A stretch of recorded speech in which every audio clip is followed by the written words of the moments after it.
আজকের ভিডিওটা কিন্তু খুবই ইম্পর্টেন্ট। তো আজকের ভিডিওটা হলো রক্ত সংবহনতন্ত্র কি, সংবহনতন্ত্র এটা কাকে বলে, বা এটার সংজ্ঞা, বা এটা বলতে কি বুঝো, বা এটা কাকে বলা হয়। তো এটা স্কুলে দেবো। তো এর আগে তোমরা নতুন হয়ে থাকলে চ্যানেলটা সাবস্ক্রাইব করে পাশে কনসার্ট করবো, ভিডিও দেখে লাইক করে নেবে। তো এই প্রশ্ন কতভাবে করতে পারি, রক্ত সংবহনতন্ত্র কাকে বলে, রক্ত সংবহনতন্ত্র কাকে বলা হয়, রক্ত সংবহনতন্ত্রের সংজ্ঞা দাও, রক্ত সংবহনতন্ত্র এর কাকে বলে, বা এটা উদাহরণ দাও, এটার পরিচয় দাও, এটা একটা বাক্য লিখো। তো এটা আজকে সরাসরি গাইড থেকে বলে দেবো। তো এর আগে তোমরা নতুন হয়ে থাকলে চ্যানেলটা সাবস্ক্রাইব করে রাখবে, পাশে বেলুন কল সেট করবে, ভিডিও দেখে লাইক করে দেবে। চ্যানেলটা কিন্তু অবশ্যই বেশি বেশি সাবস্ক্রাইব করে পাশে বেলুন কল সেট করবে, ভিডিও দেখে লাইক করে দেবে।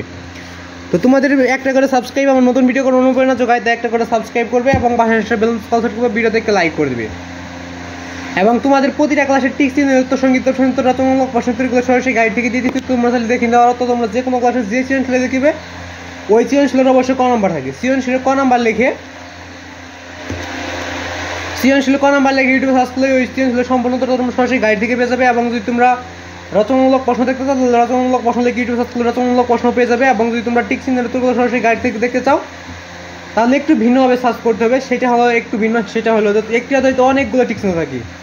তো প্রতিটা টিক্স হয়তো তোমাদের পক্ষে সার্চ করে দেখা সম্ভব হবে না হয়তো, তার জন্য একটু সংক্ষেপে দিয়ে দিয়েছি। তোমরা তার আগে একটা জিনিস খেয়াল করে দেখো, স্ক্রিনে একটা নাম লেখা আছে এইচ.এম. হাসান, HASAN। তো তোমরা যে কোনো ক্লাসের যে কোনো অধ্যায়ের যে অধ্যায় টিক্সগুলো দেখছো ওদের প্রথম টিক্স মানে 1 নম্বর টিক্সের প্রশ্ন লিখবে, তারপরে এইচ.এম. হাসান লিখবে, তারপরে ইউটিউব সার্চ করলে ওদের সবগুলো টিক্সের তো তোমরা সরাসরি গাইড থেকে উত্তরগুলো পেয়ে যাবে। চাইলে তোমরা এবার সরাসরি গাইড থেকে উত্তরগুলো দেখিয়ে নিতে পারো। তো আজকে শুধুমাত্র বলে দিব রক্ত সংবহনতন্ত্র কি, রক্ত সংবহনতন্ত্র এর সংজ্ঞা, বা এটা বলতে কি বুঝো, বা এটার পরিচয়, বা এটার একটা বাক্য, বা এটা বলতে তোমরা কি বুঝো। তো বিভিন্নভাবে প্রশ্ন করতে পারি। তো উত্তরটা নিচে রয়েছে, তোটা দেখে নেওয়া যাক। তো দেখো উত্তরটা, তো দেখো মানব দেহের অভ্যন্তরে যে তন্তুর মাধ্যমে রক্ত সঞ্চালিত হয় তাকেই রক্ত সংবহনতন্ত্র বলে।